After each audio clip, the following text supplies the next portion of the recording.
Everyone, welcome back to my channel. आणि हा जो व्हिडिओ आहे ना, तुम्ही जो बघताय तो माझ्याकडे अगोदरच रेकॉर्डेड होता. सो मी तो आज पोस्ट करतेय. आज एक छोटीशी गोष्ट जी माझ्या मनात आहे ती मी शेअर करणार आहे. आज काही विषय असे असतात ना, ज्याच्यावर बोलायला सुरुवात केली की शब्द कमी पडतात. माझ्यासाठी तो विषय म्हणजे माझे वडील. वडिलांना जाऊन जवळपास 3 वर्ष झाली.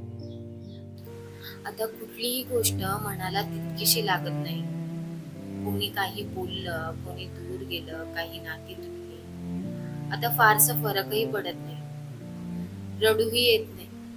पण वडिलांशी संबंधित एखादी गोष्ट समोर आली ना, तर अजूनही सगळं तसंच होतं. एक फोटो, एखादा आवाज, एखादी जुनी वस्तू किंवा फक्त वडील हा शब्द, आणि मग हे दगडासारखं झालेलं मन पुन्हा तसंच होतं. कदाचित जगाने मला मजबूत केलं असेल, पण वडिलांची आठवण आजही मला कमजोर करते.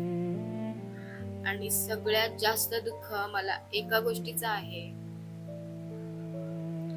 वडील गेल्यानंतर त्यांच्या आयुष्याबद्दल मला अशा काहीतरी गोष्टी कळाल्या, ज्या ते असताना मला कधीच माहित नव्हतं. वडील गेल्यानंतर काही दिवसांनी त्यांच्या ऑफिसमधून फोन आला. पीएफ आणि बाकी सगळे हिशोब क्लिअर करण्यासाठी मला आणि माझ्या भावाला ऑफिसमध्ये बोलवलं होतं. मी पहिल्यांदाच त्यांच्या कामाच्या ठिकाणी गेले. मोठमोठ्या मशिनींच्या त्या जागेत एका मशीनवर पडदा टाकलेला दिसला, आणि ते पाहून मनात एकच विचार आला, इथे वडील रोज काम करायचे. नंतर आम्ही ऑफिस मध्ये गेलो. त्यांच्या बॉसने सगळे हिशोब सांगितले, आणि त्याच हिशोबात मला पहिल्यांदा वडिलांचा पगार कळाला.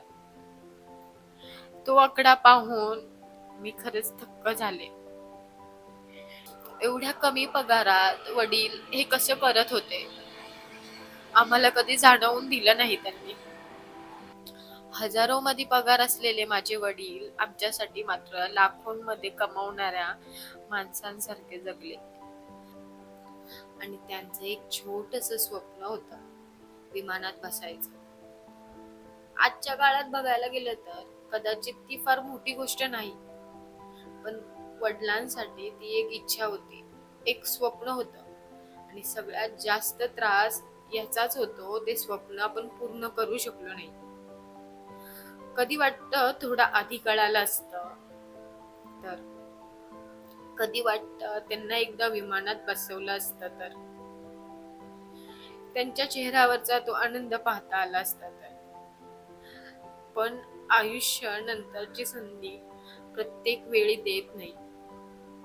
काही गोष्टी आपण मनात ठेवतो, हे नंतर करू, ते नंतर घेऊ, एक दिवस वडिलांना तिथे घेऊन जाऊ, आणि मग एक दिवस तो माणूसच नसतो.